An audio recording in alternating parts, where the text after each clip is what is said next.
आप सभी का स्वागत है प्रारंभ बैच में। प्रारंभ बैच 10th क्लास मैथमेटिक्स के लिए एक अच्छी बैच है, ठीक है। तो हम स्टार्ट करते हैं इसके अंदर सेकंड चैप्टर पॉलिनोमियल। हमने फर्स्ट लेक्चर में पॉलिनोमियल्स के बेसिक कवर किए थे। आज हमें zeros of polynomial topic cover करना है, ठीक है। जीरो से क्या समझते हैं हम? जीरोस मतलब क्या होता है? जनरली जब हम पॉलिनोमियल के पूरे एक्सप्रेशन को जीरो बनाते हैं तब जो हमारे वेरिएबल की वैल्यू होती है वो क्या हो जाता है? जीरोस ऑफ पॉलिनोमियल, ठीक है। ये हमने पहले भी पढ़े थे। मेरे पास एक पॉलिनोमियल गिवन है x+4, मुझे इसके जीरोस निकालने हैं, ठीक है। तो इसके जीरोस किसे निकालूंगा मैं x+4 को रख देता हूँ जीरो के बराबर। तो x की वैल्यू क्या आ जाती है मेरे पास? -4, ठीक है। x बराबर -4 क्या है? इस पूरे के पूरे पॉलिनोमियल का क्या होगा? 0। तो 4 - 4 is the zero of this polynomial, ठीक है। -4 क्या है? इस पॉलिनोमियल का 0 है। क्लियर, ठीक है। अब हम कोई दूसरा पॉलिनोमियल लेके ट्राई करते हैं। मैंने दूसरा पॉलिनोमियल लिखा है यहाँ पर x² - 2x + 1, ठीक है। अब मुझे इसके जीरोस निकालने। अच्छा, एक और टॉपिक हमने पढ़ा है, जिस पॉलिनोमियल की डिग्री जो होगी उसके नंबर ऑफ रूट्स लगते होंगे। फॉर एग्जाम्पल, इस पर्टिकुलर पॉलिनोमियल की डिग्री कितनी थी हमारे पास? इसकी डिग्री थी 1, तो इसके रूट कितने थे? 1। इसकी बात करें, इसकी डिग्री कितनी है हमारे पास? इस पॉलिनोमियल की डिग्री है हमारे पास 2, तो इसके रूट भी कितने होंगे हमारे पास? 2 रूट्स होंगे। सिमिलरली ऐसे ही जब हमारे पास कोई nth डिग्री का पॉलिनोमियल होगा तो उसके कितने रूट होंगे? n नंबर ऑफ रूट्स होंगे। ये हमें याद रखना है। जब भी हम इनकी ग्राफ डिजाइन करेंगे ये हमारे बहुत काम आने वाले हैं, ओके। चलिए अब हम देखते हैं हमारे पास क्या है। n डिग्री पॉलिनोमियल के लिए n नंबर ऑफ रूट्स होंगे, ओके। हमें इसके रूट फाइंड आउट करने हैं। ये हमें तरीका सीखा है, पिछले बार हमने फैक्टराइजेशन पढ़ा था। थोड़ा सा रिवीजन कीजिए। x² - 2x + 1 को हम रखते थे 0 के बराबर। अब हम क्या करते थे? फैक्टराइज करते थे। कैसे फैक्टराइज करते थे? मिडिल टर्म को स्प्लिट करके। कैसे मिडिल टर्म को स्प्लिट कीजिए? इन दोनों टर्म्स का मल्टीप्लाई करेंगे। मल्टीप्लाई करने के बाद हम देखेंगे हमें कोई दो ऐसे नंबर चाहिए जिससे हम ये मिडिल टर्म बना सके। क्लियर? चलिए, तो x² - x + 1 लिख सकता हूँ मैं ऐसा। ये माइनस का x, ये माइनस का x क्या बन जाएगा?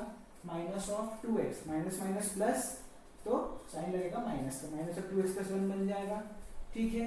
कॉमन फैक्टर्स निकाल लेते हैं। इसमें x कॉमन है तो x - 1 बचेगा, इसमें -1 कॉमन है तो x - 1 बचेगा बराबर 0, ठीक है। तो हमारे पास क्या फैक्टर बनेंगे? x - 1 फिर मल्टीप्लाई x - 1 बराबर 0। दो फैक्टर बन गए। तो x की वैल्यू क्या थी? 1,1। इसका एक और तरीका है, ठीक है। अगर ध्यान से देखेंगे हमने पिछले साल इसमें आइडेंटिटीज पढ़ी है। कौन सी आइडेंटिटी की बात कर रहा हूँ मैं? ध्यान से देखिए, हमने आइडेंटिटी पढ़ी है पिछले साल। क्या? a - b का होल स्क्वायर बराबर a² - 2ab + b²। मैच करते हैं। ये रहा मेरा a², ये रहा 2ab, ये रहा b²। a की प्लेस पे क्या है? x, a की प्लेस पे x, b की प्लेस पे 1 × 2 हो जाएगा और b की प्लेस पे 1 है तो इसको मैं लिख सकता हूँ x - 1 का होल स्क्वायर बराबर 0, ठीक है। डायरेक्ट हमारी x की वैल्यू 2 बार 1 आ जाती है। क्लियर? तो ये कुछ हमने टॉपिक्स फटाफट रिवाइज की। जीरोस ऑफ पॉलिनोमियल हम पिछले क्लास में भी पढ़ चुके हैं। ये टॉपिक्स कुछ ऐसे टॉपिक्स होते हैं जिनको हम थोड़ा सा रिवीजन करके ही हम डिवाइन कर सकते हैं, ठीक है। नाउ इस बार हमें 10th क्लास में मेन टॉपिक देखना है क्या? इनका ग्राफिकल रिप्रेजेंटेशन, ओके।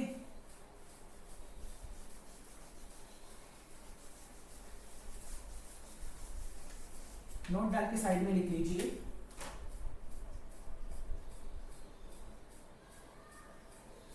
कि nth डिग्री के पॉलिनोमियल के लिए क्या हो जाएगा? n रूट्स होंगे, ठीक है।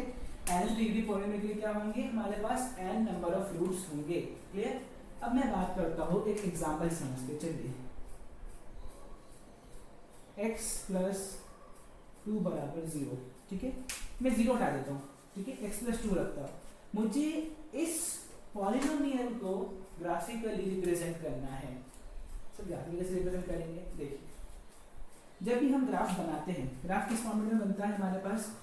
ग्राफ बनाने के लिए हमारे पास कुछ y बराबर x की टर्म में हम कुछ लेते हैं, ठीक है, इतना सबको पता है, बेसिक है कि y बराबर x की टर्म में हम कुछ लेते हैं। तो इस x प्लस 2 को मैं y के बराबर ले लूँ, y बराबर x प्लस 2। अब मैं इसे ग्राफ बना सकता हूँ। सर हमने y क्यों दिया? क्योंकि मुझे एक्सिस चाहिए थी, x एक्सिस और y एक्सिस में मेरा ग्राफ कैसे बनेगा, ठीक है, सबको पता है नोटेशन क्या होती है, ऊपर y नीचे y का नेगेटिव, इधर x पॉजिटिव, यहाँ का x क्या होता है, नेगेटिव होता है। सेंटर पॉइंट 0 हो जाएगा, 1 2 3 4, 1 2 3 4, -1 -2 -3। सर हमें तो जीरो निकालना है। देखिए जीरो निकालने का तरीका क्या होता है, इस पूरे के पूरे टर्म को हम जीरो के बराबर रख देते हैं, तो x प्लस 2 बराबर 0 हो जाएगा। मीन्स क्या, x की वैल्यू होगी -2। लेकिन जब हमने x प्लस 2 बराबर 0 रखा, 0 किससे रिप्लेस हुआ, y से, ठीक है। हम पुट कर चलते, सबसे पहले एक लाइन ड्रॉ करते हैं, तब आपको ये कॉन्सेप्ट समझ में आएगा, ग्राफिकल कॉन्सेप्ट, क्योंकि हमें पहली बार पढ़ रहे हैं अभी, तो थोड़ा सा टाइम लग सकता है समझने में, बट आपको इजी रंग समझाता है, ठीक है। हमने सब कुछ छोड़ दिया, ये इक्वेशन है, हमें इसका ग्राफ बनाना है। ग्राफिकल वे में जब हम रूट फाइंड आउट करेंगे तो सबसे पहले हमें एक वेरिएबल चाहिए दो एक्सिस को रिप्रेजेंट करने के लिए, एक y एक्सिस एक x एक्सिस। सिंपल हमने ग्राफ बना दिया, ठीक है। अब क्या करते हैं, हम x की वैल्यू पुट करते हैं y की वैल्यू फाइंड करने के लिए। तो x की वैल्यू रखी मैंने क्या, x की वैल्यू मैंने रखी क्या, 0। तो x बराबर 0 पे y कितना होगा, 2। x की वैल्यू रखी मैंने 1, तो x बराबर 1 पे y की वैल्यू कितनी होगी, 3। x की वैल्यू रखी मैंने क्या, 2, तो कितनी होगी वैल्यू, 4। सिमिलरली जब मैंने ये लाइन को ड्रॉ किया, तो ये लाइन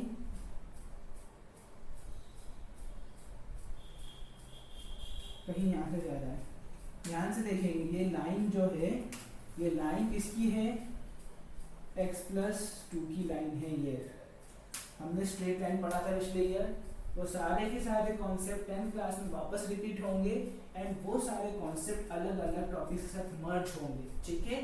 जैसे स्ट्रेट लाइन हमने पिछले साल अलग पढ़ा था, पॉलिनोमियल बिल्कुल अलग पढ़े थे, दोनों में कोई कॉम्बिनेशन नहीं देखा था हमने, लेकिन अब हमारे पास में कॉम्बिनेशन आएगा, ठीक है। ये जो लाइन ड्रॉ की है मैंने, ये x प्लस 2 की है, ठीक है। अब हमें निकालना है कि भाई x प्लस 2 का रूट क्या है, तो x प्लस 2 का रूट क्या होना चाहिए, x प्लस 2 का रूट होना चाहिए जब ये x प्लस 2 किसके बराबर हो जाए, 0 के बराबर। ध्यान से देखिए, हमने y बराबर लिया था x प्लस 2, इस पूरी टर्म को 0 करने मतलब क्या, जहाँ पे y 0 होगा वहाँ पे x प्लस 2 का रूट मिल जाएगा। y 0 कहाँ है, x एक्सिस पे y की वैल्यू क्या होगी, 0, तो इस पॉइंट पे हमें क्या मिलेगा, x बराबर -2 क्या हो जाएगा हमारा रूट, क्योंकि इस पॉइंट पे क्या है, y की वैल्यू 0 है, ठीक है। आपको विश्वास नहीं है, हम निकाल के देखते हैं। x प्लस 2 को हमने रखा 0 के बराबर, तो x की वैल्यू कितनी होगी, -2। जब इस -2 के बीच में रखेंगे तो हमारे y की वैल्यू क्या हो जाएगी, 0। क्लियर। तो इस तरीके से हम ग्राफिकल वे में रिप्रेजेंट कर सकते हैं। अब ध्यान से एक चीज नोटिस कीजिए, ये इक्वेशन, ये पॉलिनोमियल कैसा था, लीनियर पॉलिनोमियल था, इसकी डिग्री कितनी थी, 1, तो इसके रूट भी कितने होंगे, 1, और ये पर्टिकुलर पॉलिनोमियल x एक्सिस को सिर्फ एक पॉइंट पे इंटरसेक्ट करेगा। कौन सा पॉइंट, ये वाला पॉइंट, इस पॉइंट पे इंटरसेक्ट करेगा, क्योंकि इसकी डिग्री कितनी है, 1, इसकी हाईएस्ट पावर 1 है, इसके रूट 1 है, इसीलिए ये x एक्सिस को एक बार ही इंटरसेक्ट करेगा। जिस पॉइंट पे इंटरसेक्ट कर रहा है वो क्या होंगे, जीरोस, वो क्या होंगे, उस पर्टिकुलर पॉलिनोमियल की 0, क्योंकि उस x एक्सिस पे y की वैल्यू कंप्लीटली 0 हो जाएगी। तो x की जिस वैल्यू के लिए y की वैल्यू 0 होगी वो उसके रूट्स होंगे, और जितनी डिग्री ऑफ पॉलिनोमियल होंगे उतने नंबर ऑफ रूट्स होंगे, ठीक है। नाउ अब हमारे पास क्या है, एक पॉलिनोमियल जो क्वाड्रेटिक है, क्वाड्रेटिक मतलब इसकी डिग्री कितनी है, 2, तो इसके रूट्स भी कितने होंगे, 2, क्योंकि हमारे पास नोट लिखा हुआ है जब भी nth डिग्री का पॉलिनोमियल होता है उसके n रूट्स होते हैं, इसीलिए हमारे पास जब 2 डिग्री का पॉलिनोमियल है तो हमारे रूट भी कितने होंगे, 2। कितने रूट होंगे इसके, हमारे 2 रूट्स होंगे, सिंपल तरीका फाइंड आउट क्या कर सकते हैं, एक्स स्क्वायर माइनस 9 को रखेंगे 0 के बराबर, तो एक्स स्क्वायर बराबर 9 हो जाएगा, एक्स बराबर रूट ऑफ 9, तो एक्स की वैल्यू क्या आएगी प्लस माइनस 3। ठीक है, ग्राफिकली रिप्रेजेंट करना है तो कैसे करेंगे, ये हमने ग्राफ बनाना स्टार्ट किया, ये 0.0 1 2 3 4 -1 -2 -3 -4 -1 -2 -3 -4 1 2 3 4। ठीक है, ये क्या है x x dash y dash. Clear. चलिए अब हम क्या करते हैं, x की वैल्यू पुट करेंगे। कैसे किया था पिछली बार हमने, जब भी हमने ग्राफ ड्रॉ किया था इस पर्टिकुलर पूरे पॉलिनोमियल को किसके बराबर ले लिया था हमने, y के बराबर ले लिया था। ठीक है, तो अब हम क्या करते हैं, इस पूरे पर्टिकुलर पॉलिनोमियल को y के बराबर रखते हैं। रूट तो पता चल गया हमें, इसके रूट्स क्या हैं, इसके दो रूट्स हैं हमारे पास, क्या +3 -3। अभी हमने क्या किया, y बराबर एक्स स्क्वायर माइनस 9। हम ग्राफिकली देख रहे हैं, ग्राफिकली किसी रूट्स को रिप्रेजेंट कर सकते हैं। x की वैल्यू पुट कीजिए 0, जब x बराबर 0 होगा तो y की वैल्यू क्या होगी हमारे पास, जब x बराबर 0 होगा तो y की वैल्यू क्या होगी हमारे पास, कुछ 9, तो 9 कहीं यहाँ ऊपर आएगा। फिर हमने x को 1 पुट किया तो 1 माइनस 9 क्या हो जाएगा, सॉरी -3। जब हमने क्या पुट किया, x को 0 पुट किया तो x बराबर 0 के लिए y की वैल्यू क्या थी -9, तो -9 नीचे कहीं यहाँ आई होगी। ठीक है, इसको एक काम करते हैं, हम 2 2 के डिफरेंस में बनाते हैं तो इजी रहेगा हमें प्लॉट करना।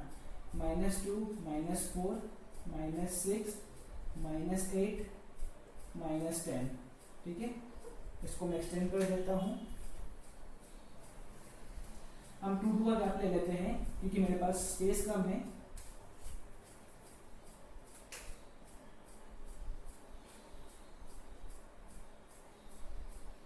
यहाँ पे y तो 0 2 4 6 8 10, ये y डैश चल रहा था, 2 4 6 8 10।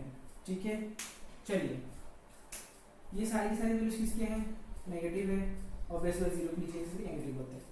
तो जब हमने इनिशियली x बराबर 0 रखा तो y की वैल्यू कितनी आ रही है -9, तो -9 कहीं यहाँ आई होगी y की वैल्यू। फिर मैंने क्या रखा, x को 1 रखा, जैसे ही मैंने x को 1 रखा y की वैल्यू क्या आएगी मेरे पास -8, तो x बराबर 1 पे y की वैल्यू क्या आ रही है मेरे पास -8। अब उसी x बराबर -1 रखो तो मेरी वैल्यू -8 आएगी, चेक कीजिए।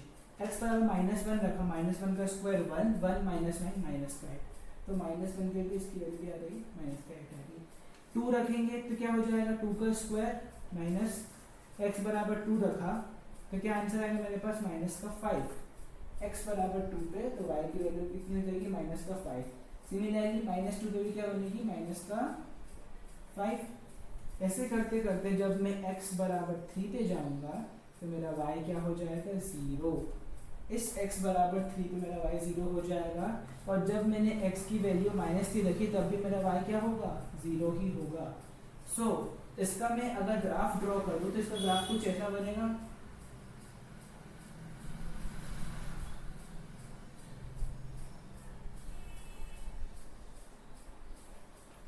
ऐसा कुछ ग्राफ बनेगा इसका, इस टाइप का कर्व बनेगा।